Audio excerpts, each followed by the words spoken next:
Hello students and family members, this is Mr. Panza. Welcome to a Telling Time math video. Today we have two focused questions. This is the first one.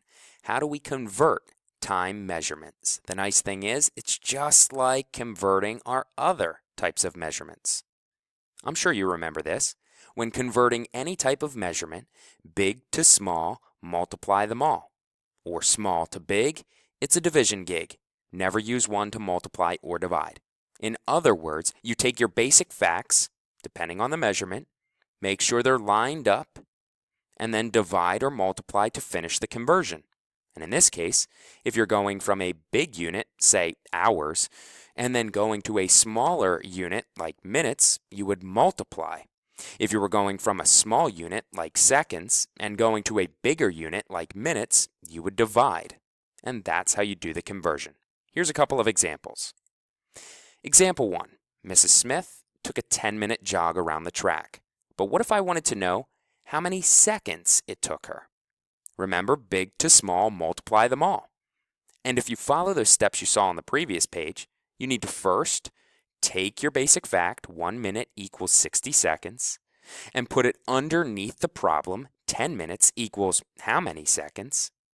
And then, never using one to multiply or divide, understand that I'm going from big to small, minutes to seconds, I multiply them all, or I take this 10 and I crisscross, which means I multiply that by 60 seconds to solve for how many total seconds 10 minutes is equal to, or how I convert minutes to seconds.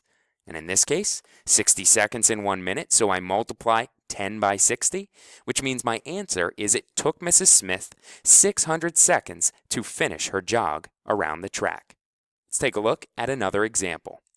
Example 2. Mrs. Reilly's son worked 6 hours at Subway on Saturday. But what if I wanted to know the total of minutes that he worked? Big to small, multiply them all again. So we know that he worked 6 hours, but we don't know how many minutes that is. We do, however, know the basic fact, 1 hour equals 60 minutes. And as long as you put that basic fact underneath the question, you can now see hours to hours, minutes to minutes, that this will be a multiplication question, because my big number 6 crosses to the 60 minutes, which means I multiply. At the same time, I understand that hours are big, minutes are small, so I multiply them all. So in this case, Mrs. Reilly's son worked 60 minutes, and you multiply 6 times 60, which tells you that he worked 360 total seconds on Saturday. So 6 hours, and we multiply that by the 60 minutes to get us the 360 seconds. We should also know what would be the best unit of time to measure different events. In this case, we're talking about seconds, minutes, or hours. So just like we had previously talked about in our measurement unit, you need to know what is the smallest unit, what is the biggest unit, and what is the unit that's measurable for somewhere in the middle with regards to time. Hours is used to measure very long events. Minutes would be used to measure medium events, and seconds would be used to measure short events. Let's take a look at a couple of examples in determining which would be the best unit of time measurement to estimate specific events. Here are some examples. Which unit would you use to measure these types of times? The time it takes to complete a bounce pass in a basketball game. Would that be seconds, minutes, or hours? Is it short, somewhere in the middle, or a long event?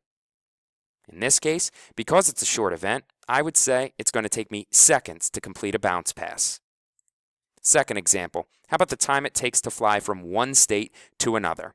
Is that a short event, somewhere in the middle, or an extremely long event? Maybe not extremely long, but flying from one state to another would most likely take us hours. That's a long event, and that would be the unit of time that I would use to measure a flight.